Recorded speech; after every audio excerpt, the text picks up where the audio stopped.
بسم اللہ الرحمن الرحیم۔ شروع اللہ کے نام سے جو بڑا مہربان نہایت رحم کرنے والا ہے۔ السلام علیکم۔ عرب کے ایک قبیلے میں ایک ہندو عورت رہتی تھی۔ اس ہندو عورت کا پورا خاندان ملک شام میں آباد تھا۔ وہ شادی شدہ تھی۔ اس کا شوہر بہت بڑا تاجر تھا، کاروباری انسان تھا۔ وہ مصالحوں کا کاروبار کرتا تھا۔ وہ ہندو عورت کاروبار میں اپنے شوہر کا ہاتھ بٹاتی تھی۔ ایک بار اس نے کہیں سے سنا کہ ملک عرب میں یعنی مکہ میں اللہ کے آخری نبی جو اللہ کے محبوب نبی ہیں، ان پر ایک سورت نازل ہوئی ہے جس کا نام سورت فاتحہ ہے، اور اس میں ہر بیماری سے شفا ہے۔ وہ جس پر بھی دم کی جاتی ہے، پڑھ کے پھونکی جاتی ہے، ہر وہ انسان اچھا ہو جاتا ہے، جہاں تک کہ بے شمار برکات ہیں اس کی۔ اب عقیدے کی بات ہے، غیر مسلم ہو یا مسلم، اللہ پاک جس کے دل میں ایمان کی روشنی ڈالنا چاہے تو اللہ تعالیٰ کی قدرت کا تو آپ سب کو اندازہ ہے۔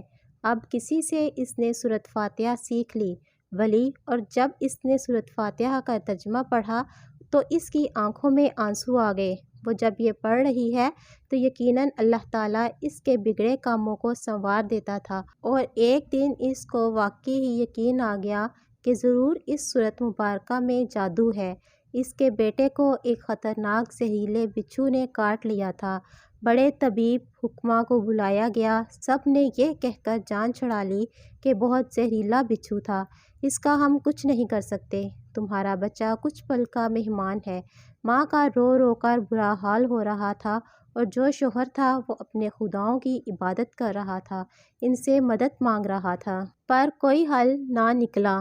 اس عورت کو یاد آیا کہ سورت فاتحہ کے بارے میں اس نے پڑھا ہے کہ اس میں ہر بیماری سے شفا ہے، تو کیا میں پڑھ کر اگر اپنے بچے پر دم کر دیتی ہوں تو کیا میرا بچہ ٹھیک ہو جائے گا؟ جو کہ اللہ تعالیٰ نے اس عورت کو ایمان کی طرف لانا تھا، اس کے دل میں اسلام کی محبت مزید پیدا کروانی تھی، تو اس کی زبان میں تاثیر دے دی۔ وہ سورت فاتحہ پڑھنے لگی، اور جب اس جگہ پر پڑھ کر دم کیا جہاں پر بچھو نے کاٹا ہوا تھا تو وہ اٹھ کر بیٹھ گیا، اور جب اس نے پانی پر دم کر کے سورت فاتحہ کا پانی پلایا تو وہ ایسے کھڑا ہو گیا جیسے کبھی کسی بچھو نے کاٹا ہی نہیں تھا۔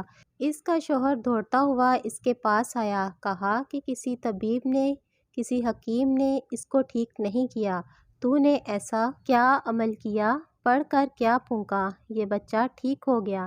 اس نے کہا، ہاں کچھ نہیں، بس قرآن پاک کی ایک سورت ہے جو ہر بیمار کو ٹھیک کر دیتی ہے، بس وہ مجھے یاد تھی، میں نے پڑھ کر اپنے بچے کو دم کیا اور اس کا پانی پلایا، تو دیکھو وہ کیسے بالکل ٹھیک ہو گیا۔ جہاں اس کا شوہر خوش ہونے کی بجائے اس سے ناراض ہو گیا۔ یہ تو کیا جادو ٹونے کر رہی ہے، تو کیا پڑھ کے پھونک رہی ہے ہمارے بچے پر؟ تو وہ کہنے لگی، زندہ سلامت ہے ہمارا بچہ، ورنہ ہم سے بچھڑنے والا تھا۔ اس نے کچھ نہ سنا اور اپنی بیوی کو مارنے لگا۔ اس کو اسلام لفظ سے نفرت تھی، اس کو نفرت تھی مسلمانوں کی کسی بھی چیز سے، تو جب اس کی بیوی یہی عمل کرنے لگی تو اس کو اپنی بیوی سے بھی نفرت ہو گئی۔ اس نے اب اس پر ظلم کرنا شروع کر دیا، ہر روز اس کو مارتا پیٹتا، کہتا کہ اب اگر تیرے منہ سے یہ صورت میں نے سنی تو میں تمہاری کھال ادھیڑ دوں گا، قتل کر دوں گا۔ اس کو اب اپنی بیوی کی شکل برداشت نہیں ہو رہی تھی، اس اللہ کے کلام پر یقین نہیں تھا۔ جب اس کی بیوی کو اللہ پر یقین ہو گیا، اس عورت کی اللہ تعالیٰ نے اس طرح مدد کی۔ ابھی جب کام کے لیے گھر سے نکلا، جہاں پر مرچ کے بڑے بڑے تھال اور تھیلے رکھے ہوئے تھے جس میں لال مرچیں بھری ہوئی تھیں، وہ ان سب مرچوں کو چیک کر رہا تھا۔ ان مرچوں کو دوسرے ملک میں بھیجنا تھا۔ وہاں پر وہ بھی بچھو آ گیا جس نے اس کے بچے کو کاٹا تھا۔ اس کے ڈنگ سے وہ بچہ تو بچ گیا، کیونکہ اس کی ماں کو اللہ پر جو یقین تھا اس کو تو یقین نہیں تھا، یہ تو سازش کر رہا تھا۔ اللہ کی ایک نیک بندی جو کہ مسلمان ہونا چاہتی تھی، اس کو اپنی راہ سے ہٹانا چاہتا تھا۔ اللہ تعالیٰ نے حکم دیا اسی بچھو کو، اور جب اس نے کاٹا تو زہر پورے جسم میں پھیل گیا۔ وہ تو چلا ہی نہیں پایا، اتنا تڑپا کہ انہی مرچوں کے تھال پر گر گیا۔ اور تمام مرچ اس کے ناک، کان اور منہ میں چلی گئی۔ تڑپ تڑپ کر وہیں دم توڑ گیا۔ جب گھر پر خبر پہنچی پورے خاندان میں تو کہرام مچ گیا۔ شوہر دنیا سے چلا گیا۔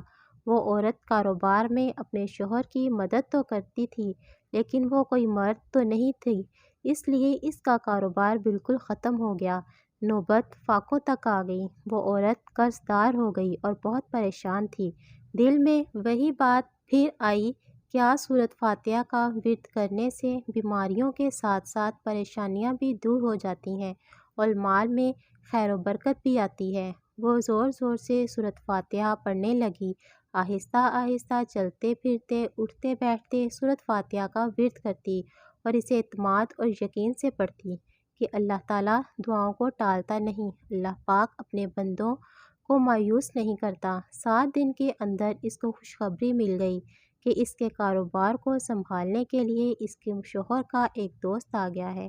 یہ وہی دوست تھا جس نے اپنے ملک میں مسالے منگوائے تھے، اور جب اس کو خبر ملی کہ اس کا دوست اس دنیا سے جا چکا ہے تو وہ دیکھنے آیا کہ اس کا کاروبار کیسا چل رہا ہے۔ جب خبر ملی کہ اس عورت کی زندگی اتنی پریشانی میں گزر رہی ہے، اس کی بیوہ کا کوئی سہارا نہیں ہے، تو وہ اس کی بیوہ کے پاس آیا اور کہا کہ آپ فکر مت کریں، وہ میرے بھائی کی طرح تھا، میں آپ کی مدد کروں گا اور جو بھی پریشانیاں ہیں وہ سب دور ہو جائیں گی۔ اور اس نے ان کا سہارا بن کے پورا کاروبار سنبھال لیا اور جیسے زندگی پہلے تھی ویسی ہی ہو گئی۔ اس کے شوہر کے دوست نے اس عورت کو سورۃ فاتحہ پڑھتے ہوئے سن لیا۔ اس نے پوچھا کہ آپ کیا پڑھ رہی ہیں؟ یہ کوئی منتر ہے جس کا بہت فائدہ ہوتا ہے، مجھے بھی سکھائیے۔ وہ کہنے لگی، نہیں، بلکہ یہ مسلمانوں کی مقدس کتاب ہے جو ان کے پیغمبر حضرت محمد صلی اللہ علیہ وآلہ وسلم پر نازل ہوئی۔ اس میں ایک سورت ہے جس کا نام سورۃ فاتحہ ہے، اس پر مجھے بہت یقین ہے، میں نے کسی سے سیکھ لی تھی اور اب میں چلتے پھرتے یہ سورت پڑھتی ہوں۔ وہ کہنے لگا، آپ مسلمان کیوں نہیں ہو جاتی؟ اگر اتنا مانتی ہیں ایک سورت کو، اور اگر ایک سورت کی اتنی فضیلت ہے، اتنا فائدہ ہے، تو سوچئے پورے کلام میں کتنی تاثیر ہوگی۔ وہ کہنے لگی، مسلمان تو ہونا چاہتی ہوں لیکن میرا شوہر نہیں مانتا تھا۔ اس نے کہا، اب تو آپ کا شوہر نہیں ہے، اور چونکہ آپ کی یہ محبت دیکھ کر ایک سورت کے ساتھ میں اتنا زیادہ متاثر ہوں تو میں بھی آپ کے ساتھ مسلمان ہونا چاہتا ہوں، پھر ہم دونوں مل کر پورے کلام کو پڑھیں گے، پورے قرآن کو سیکھیں گے تو کتنا اچھا ہوگا اور اللہ بھی ہم سے خوش ہوگا۔ وہ کہنے لگی، آپ بالکل صحیح کہہ رہے ہیں۔ یوں وہ دونوں مسلمان ہو گئے۔ پھر اس نے اس سے کہا کہ میں آپ سے نکاح کرنا چاہتا ہوں۔ ان دونوں کی شادی ہو گئی۔ پھر دونوں نے مل کر جب کاروبار چلایا اور پورا کلام پاک جب سیکھ لیا تو اللہ تعالیٰ نے اتنا نوازا کہ ان کی 7 پشتیں راج کرتی رہیں اور پورا خاندان اب مسلمان ہو چکا ہے۔